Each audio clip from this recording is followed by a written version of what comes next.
let's remember, I stand for freedom. No, let me give it to you this way, Donnie. If America is changing because of the war on terrorism, then the terrorists are winning.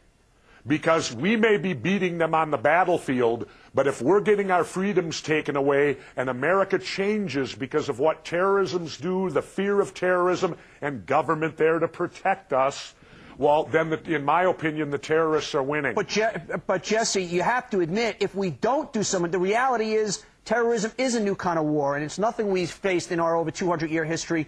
And some things have to be done differently. This is a different kind of enemy, and to put your head in the sand and say, well, we can't change anything, I just think it's ignorant.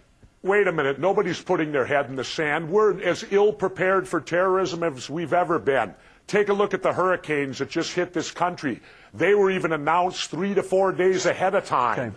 Now, when the terrorists hit us, do you think they're going to send us a memo telling us 3 to 4 days ahead of time we're going to hit you, get prepared? We couldn't even handle what happened in New Orleans, and yet we're being sold by our politicians that we're safer today, that we're out there protecting you. We've got this big government bureaucratic agency on terrorism that's going to protect you. It's a bunch of hogwash, Donnie, and if you believe it, you're naive. Jesse, you once said you think there should be a restaurant in the White House 2008, so you're the guy in charge now. How do we make ourselves safer from terrorism? It's easy to throw stones. Give me some answers. Yeah. Well, the first thing would be to go get a terrorist that attacked us.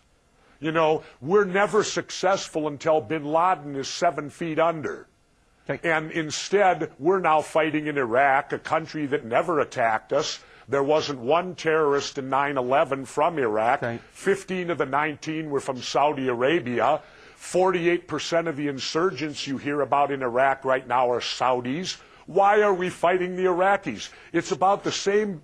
Wait, if we went back to World War II for a moment, when the Japanese attacked Pearl Harbor, maybe we should have attacked Korea. After all, they're Asian too. Mm-hmm.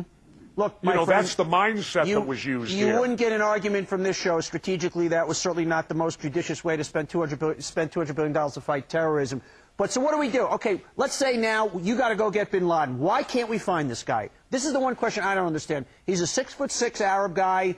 We have unlimited funds to spend. You put $1 billion on his head as a reward. Why can't we get this guy?